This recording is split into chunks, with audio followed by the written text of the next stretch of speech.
Our guest today is the President of the Illinois Senate. He has served in the General Assembly for 32 years, the first 10 in the Illinois House, before being elected to the Senate in November 1982. Our guest today is a powerful voice in Illinois Democratic politics. He has quietly and effectively built a well-deserved reputation as someone you can trust. He is one who sees public service as one of the great contributions anyone can make to society. He is a graduate of Tilden Technical High School and Loop Junior College. Tilden Tech, Loop Junior College. Later, he attended Roosevelt University, majoring in business administration. He also received an honorary degree from Chicago State University. Chicago State. Ladies and gentlemen, it gives me great pleasure to welcome back to the City Club of Chicago the President of the Illinois Senate, Emil Jones. Mr. President.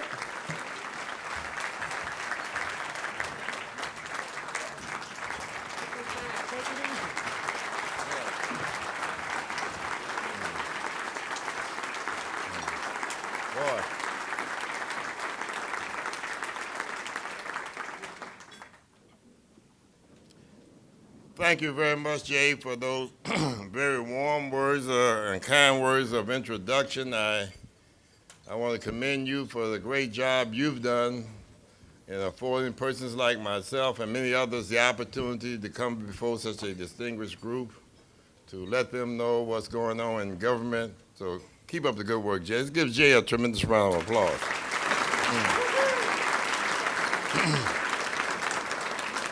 If you notice I'm moving so awkwardly, I have I guess that comes with age, I guess. You know, it's very difficult to move. I shave and I turn my head all of a sudden disappears, so I can't, I'm not flexible, you know, and everything. But I do appreciate all of you here. I'm so glad to see many of my colleagues that I served with in Springfield. I see Senator Meeks. I knew you didn't drive, did you?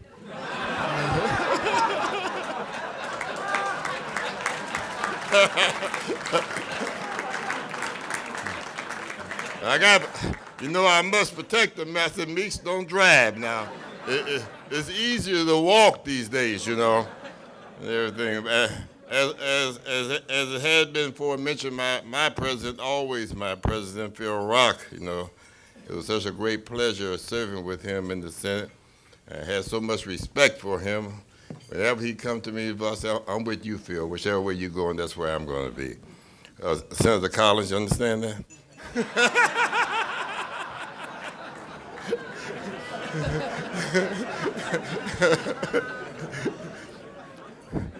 The person whom I had the utmost respect for when I first came to the Senate, and he's been known throughout the state of Illinois as Mr. Education.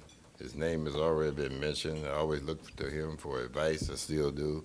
That's none other than Senator Art Berman. Yeah. Just last week, I was at the University of Illinois Chicago campus when they had the dedication of the new medical research building with President White and Chancellor Manning, and some of the things that we do in Springfield. But I believe you were there when we appropriated all those dollars to build that wonderful facility so that our land-grant university can be the best in the nation. So I'm so glad to see President White here, you know. That's a great investment we made for the people of the state of Illinois. And that facility over there will afford a lot of research that doctors will, you know, learn to have cure. And I look forward to those things. The older you get, you appreciate those things more. Yeah. And my good friend, as always, John Rowe and Frank Clark and John Hooker. Illinois-based company that does so much, and Kerry Hyman, SBC, Illinois-based companies who employ a lot of people, do a lot of great things for the people of Illinois. But it's good to see all of you. It's good to see all of you. Over the past several weeks, I've been attending many functions. A lot of the things I was attending was in Senator Raoul's district. So he came to me one day, he said, "You in my district so much." He said, "Are you running against me?" And Senator Raoul, replaced Barack Obama. I said, "No, in this district, you must have a funny name to win." Jones is not a funny name, so you haven't got to worry about me. Oh, boy. Yeah, it's, of course, I see my son here, John. I had to mention him because I hear about it later. My son John sitting right here. He'll tell me about it. I didn't mention him. What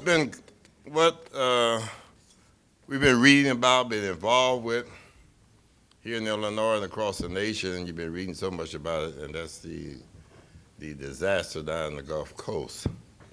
And it's been getting a lot of attention. And some of the things I read in the media and some of the things that people were saying were not really accurate. All those people, just because they happen to be of a certain hue, were not poor people. All those people out of New Orleans, many of them left. Many decided to stay in their houses and ride out the storm.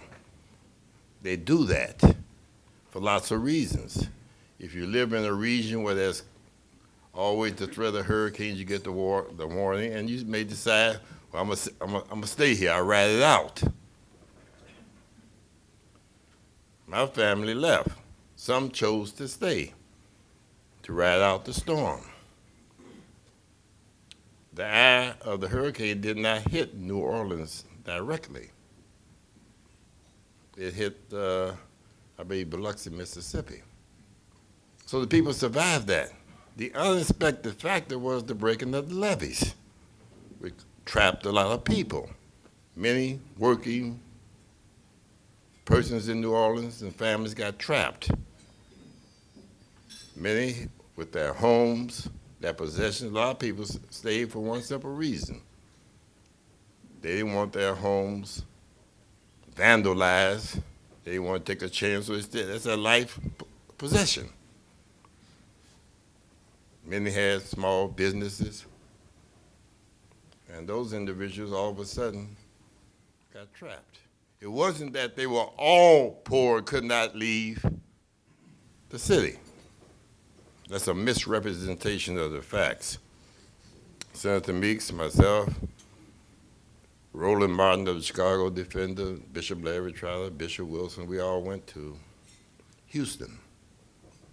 And we met with a lot of people. I want to commend the governor of this state, the mayor of the city of Chicago, for the outstanding job they did in aiding and assisting many of those displaced persons, and providing housing and providing all the resources necessary so that those persons who can feel at home to when we were at the Astrodome in Houston, to see a person with all their possessions right there on a cot that's 2 feet by 6 feet, all your privacy gone, is very, very humiliating. And persons who were working all of a sudden had no job, no house, no possession, but what you have right there. And the nation has really poured its heart out. Government has done that, and the people in the state. And I was at the meeting with the governor and the ministers, and Reverend Meeks opened his facility for the first plane load that came in so that they could be processed. And Many went to Tinley Park, Elgin Mental Health Facility. The volunteers from the social and civic organizations who did the bulk of the work. I recall that facility when I was out there in Tinley Park. It hadn't been used in about 5 or 6 years. The volunteers came in on a Friday and got that facility in shape where people could come in and live. And they did a tremendous job. But that partnership between government and the private sector and civic organization really went all out to make sure that persons had a decent place to stay when they were displaced. Yeah. So, and the emotions that's tied into that, I can't even conceive in my mind. I lived in my home 33 years. All of a sudden, everything I have is gone. And all you have is what you have on your back. It's hard to conceptualize it. And the mental stress that people are going through. So again, I want to commend Governor Blagojevich and his agencies, departments, Department of Human Services, Department of Public Health, and all those other agencies that got themselves involved. When I looked at the FEMA count for the number of persons who registered that came in, I think it exceeded 8,000, and all those resources. You saw on television, as I saw on television, the president, when he was week before last in New Orleans with the mayor. And the president made a profound statement. He said, the people of New Orleans should be the ones involved in the rebuilding of that city. He said that.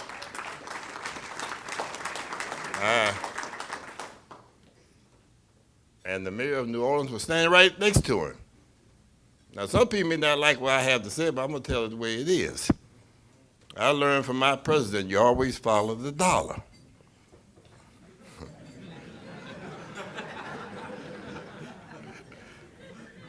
The billions of dollars that's going to be spent to rebuild the Gulf Coast, to rebuild New Orleans, to fix the levees, those persons who have been displaced should be the first person given consideration to work. They should be. When we met, we left Houston, went to Baton Rouge, we met with local elected officials, aldermen, state reps and senators. And I told them then, I said, now is the time that you get in and sit down with the FEMA director and work on a program with vision where you can set up temporary housing. And in the state of Georgia, we also on TV, all those mobile homes that haven't been used. They purchase those homes, those persons who have been displaced, who want to work, they come back there, and they be the ones who be given the opportunity to be involved in the cleanup first. If you're concerned about them being poor, they don't have jobs, this is the perfect time to do it. There's been too much time and energies wasted on pointing fingers. They said they called them the wrong name. Oh, this individual group or agency did not act fast enough. You gotta get beyond that piece and deal with what is at hand. The president talked about that big economic package which he announced from the city of New Orleans and the billions of dollars that's going to be involved and all the contracts that would be let. The humane thing to do, those persons with vision, just say, hey, let's deal with the people who have been displaced first. They should be given the opportunity to work. Not a big company with Halliburton and food, they bring the crews in. No, it should come from the people who are employed there. The mayor of New Orleans needs vision, not played to the hype of the public, all feel-good politics. That doesn't do the people who are caught up in this situation any good. The focus should be on employing those people who have been displaced first, and get those people trained in the building trades and skills, so the carpenters, plumbers, the electrician, first, to help rebuild that city. That's what needs to take place. I talked to Chancellor Washington City Colleges. I know he's talked to the Chancellor of colleges in New Orleans. The focus should be on that and getting those persons involved in the rebuilding, the cleanup of that city. The billions and billions of dollars that are to be spent. Cut that phone off. Oh. That's Tom Donovan, my good friend. I thought it was his phone. But they are the ones should be employed. And that's the message that should go forth. Stop playing to the cheers of the crowd. Feel-good politics, as it is called. And that's what I suggest that they do. And the media should focus on that. Quit talking about, oh, this entity did not act fast enough. What has happened has happened. It's time enough to correct the ills. But get the people employed first on the cleanup phase. When you begin doing that, then you are helping those persons who have been displaced. Here in the state of Illinois, we've had those running battles, and we shall continue to fight. Building trades jobs pay good money. The city colleges in New Orleans, coupled with city colleges here, and others can show them the way where persons can go in and help rebuild their own city. Don't you think that's the best thing should be done? And let's stop all this talk about pointing fingers at who's who. I knew when Vice President Cheney went to the Gulf, in Biloxi, and so forth, but I knew what was following him. I knew Halliburton was right behind him. I knew that. And Reverend Meeks and I, we told them down there, this is what you should focus on. And stop playing that feel-good politics. Here in the state of Illinois, we concluded session last May, and we got out working collectively together. We were able to put more money into education. We were able to give more health care to those individuals who did not have health care, the working poor. We did some reforms in the teacher pension system. We got out, didn't have to raise taxes with a balanced budget. And that was in May. Many persons who did not have health care, the working poor, when you give them insurance, which is partially reimbursed by the federal government, you are really helping those persons. So we did that. We will go back in session next month, the veto session, and I will be pushing legislation along with the governor to take care of the final phase, to be able to make sure that no person, no working person, no child in this state would not have health care insurance. So we tend to do that during the veto session. And also from Chicago all the way to Cairo, Illinois, many school districts are looking for those dollars for new construction and repair, money for their schools. And so when we go back during the veto session, if everything works well, we intend to have those dollars there to where the schools will be able to have the resources so they can build and repair schools across the state of Illinois. Yeah. We've been attempting to do things in a bipartisan fashion. Sometimes it's very difficult. And I listen to the rhetoric of those individuals as relate to how we balance the budget. Because I believe it was 1995 when we passed that funding legislation for the various pension systems in the state. And the previous administration, be it under Thompson, be it Edgar, or even Ryan, they had not put enough money into the pension systems. So that's why that legislation came forth. But it was a ramp up. And this year and last year, what happened, the ramp up exceeded our revenue growth. It was so high that it was impossible to put that amount of money in the pension system unless we take money from health care or we take money from education in order to fund the pension system. The government didn't want to do that, neither did I. So we restructured the payment plan. We put more money in, but we restructured it where we did not have to put as much as it called for. And in doing so, we were able to put more money into education, put more money into early childhood education, put more money into health care for the needy, working families and kid care. And that's what we did.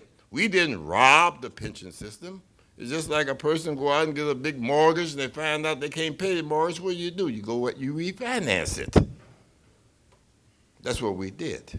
So we refinanced it so that we did not have to spend that amount of money in this fiscal year, next fiscal year. And because we made a mistake. We made a mistake in 1995. We should have tied the amount of money that we put into the pension system on revenue growth. And the revenue growth was not there to sustain those payments unless we take money from other needy programs in the state, from the poor, from the elderly, from our schools and health care. And we decided the latter. We decided it's best that we restructure those payments.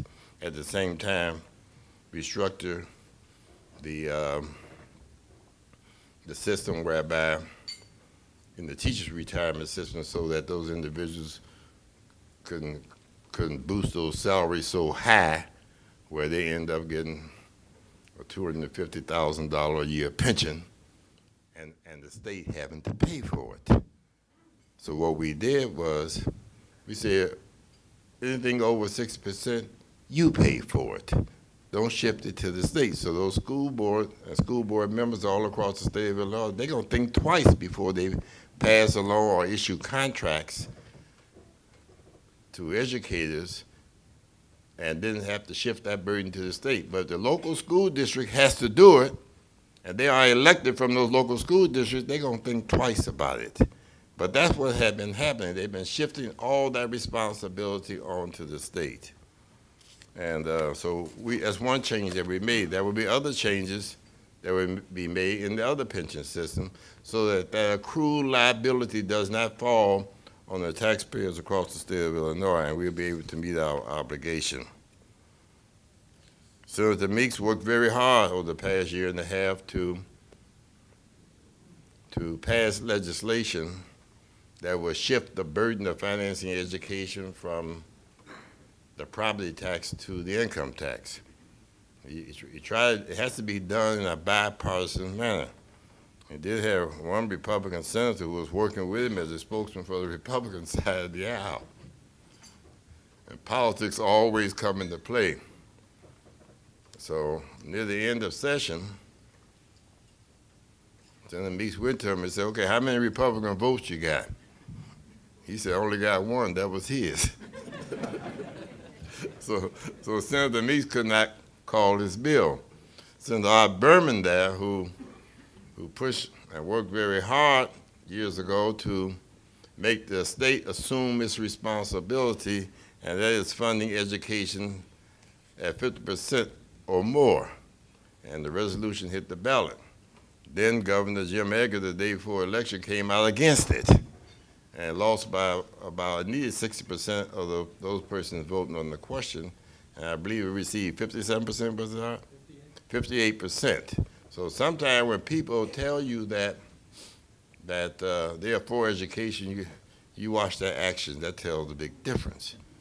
The current governor believes in education. He believes we should put money into education. That's why we went in overtime session last year. And he and I stuck together on that issue. We were not going to shortchange the school children across the state of Illinois. And I recall last year he went in for $400 million. We stayed all that overtime session. And we ended up with $389 million, which could have been settled up front rather than spend all that extra money in overtime session. But it was a great year this year. Everyone worked together, and we were able to come to a resolve on many, many critical issues. There are other issues that we have to deal with next year and also in the fall veto session. All those persons who came here from New Orleans, Gulfport, Mississippi, Biloxi, all those persons who came here, and the expense that it takes to deal with them, I'm quite certain the veto session will be dealing with that issue, whatever expense it may incur, but some of those dollars will be reimbursed by the feds. People helping people, and that's what government's all about. Government should always help those who can least afford to help themselves, and we shall continue to do that. We sometimes we agree on issues, sometimes we disagree, and there will be some critical issues coming down the pike where there will be disagreement. And if I have to stand alone, I'll just stand alone. But I am not going to be supportive of entities that do not include all our citizens in its project. It's the most difficult thing for us to deal with. And sometimes you anti this. No, I'm not anti. I'm for inclusion. I believe everyone should have the opportunity to participate. I believe everyone should have the opportunity, if they so desire, to go to college. I believe that everyone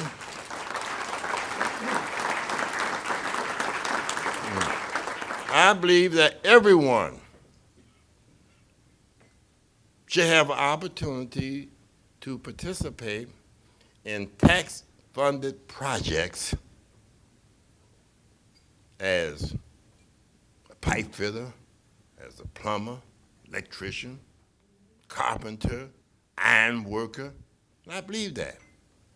If you do not include them in there and you say, well, I'm anti-you or your union, then no, you're the one that's anti.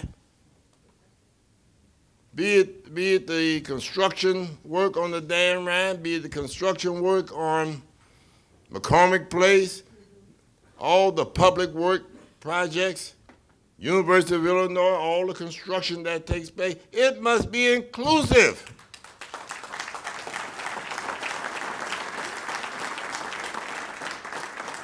It must be inclusive. Now, I tell my brethren in Louisiana and the Gulf Coast, Mississippi, it's estimates somewhere around the total of $200 billion. See, when I was serving on the field of rock, I had to know how many zeros go behind the billion. And I know how many zeros it is. And I know what $200 billion could do to the economy. The persons, as I forestated, who have been displaced should have an opportunity to earn a salary to take care of their families in the rebuilding and restructuring of that city. They should. That is the only fair thing to do. Anytime the President of the United States said that, and individuals down there don't take advantage of it, they lack vision. everyone should have an opportunity to participate. They can be trained. I know we got a press conference coming up in not too distant future, Chancellor, dealing with the trades and training folks so that they have the skills necessary to perform the job and duty. That's what government's all about, and that's the way it should be. I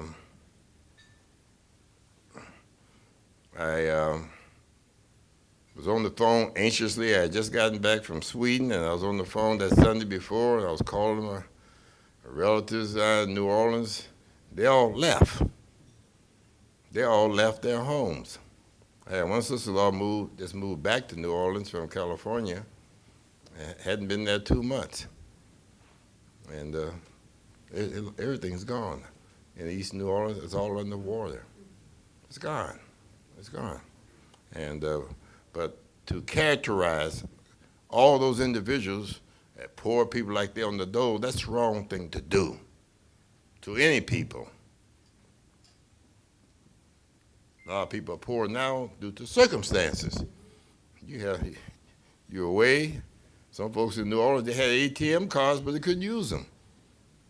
Couldn't access their resources. And so that's the reason why I say it's so wonderful for what people have done. Democrats need to stop attacking the president. That's not going to solve the problem for the people right now. They need to have some vision for the people that's been misplaced. Senator Meeks, when we going back? Yeah, next week. Vision. When I go to Washington next week, I talked to Senator Obama yesterday. And later this week, I'll be going to Washington, Congressional Black Caucus. I said, you guys got to be out front on this issue. Everybody's going to support you, and it's the right thing to do. I talked to Dr. Skinner from the Skinner Institute in Washington, sitting in the red here from Washington. I talked to her about that earlier today, so that we can really help a person. A person don't want a handout. They need a hand right now. They need a hand.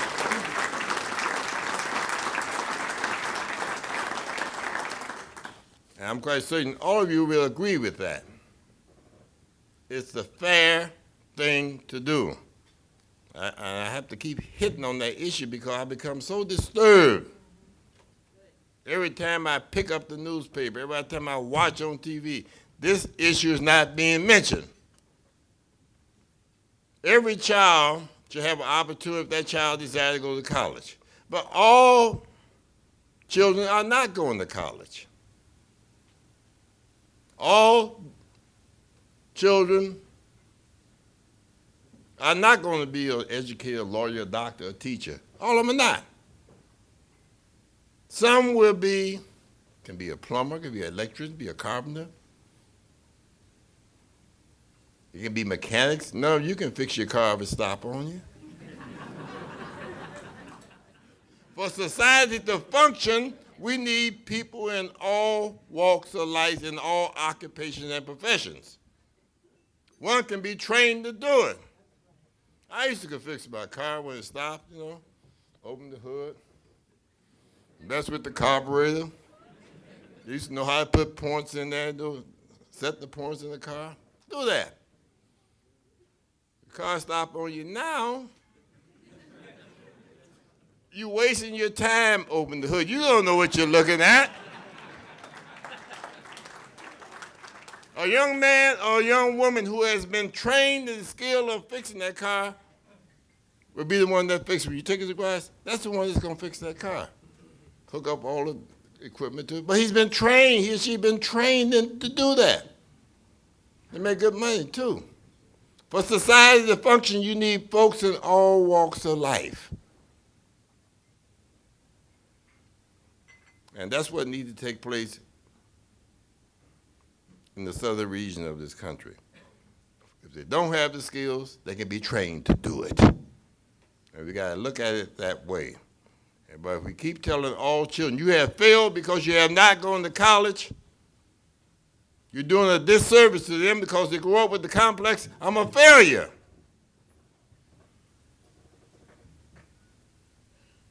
You have not failed. I recall this friend of mine is a physician. He had some problem with the plumbing in his kitchen. He called a plumber in, and the plumber came there, worked a little while, tapped on a couple of pipes, and about 45 minutes he left, getting ready to leave, and he had him a bill. And the doctor looked at the bill. He said, $350. He said, hey, I'm a doctor. I don't make that much money. So the plumber told him, that's what I used to say when I was practicing medicine.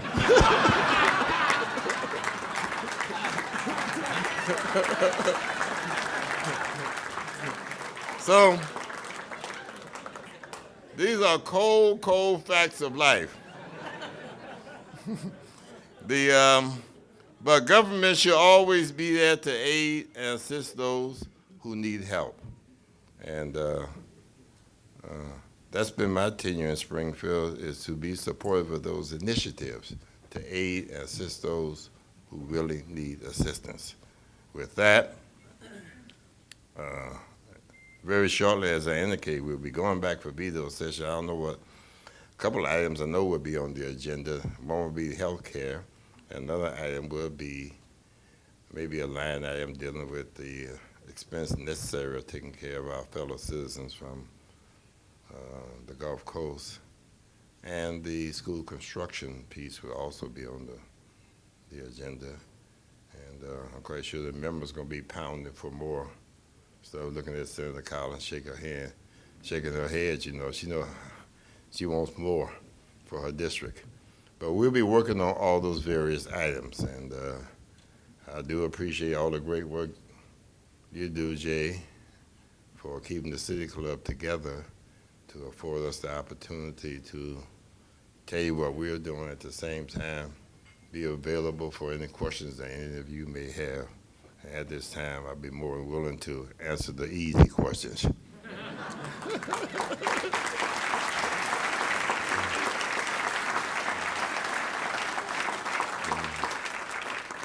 you have a question for Senator Jones, just line up behind the microphone.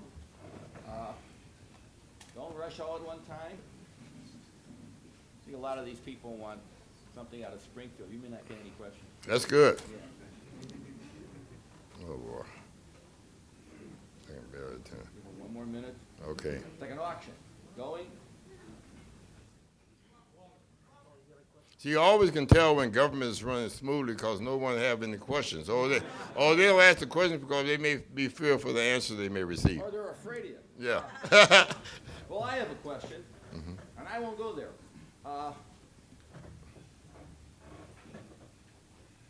Peace reigned in this last session, as opposed to the one where you guys went to Boston and they were thinking of getting some referees between you good Democrats.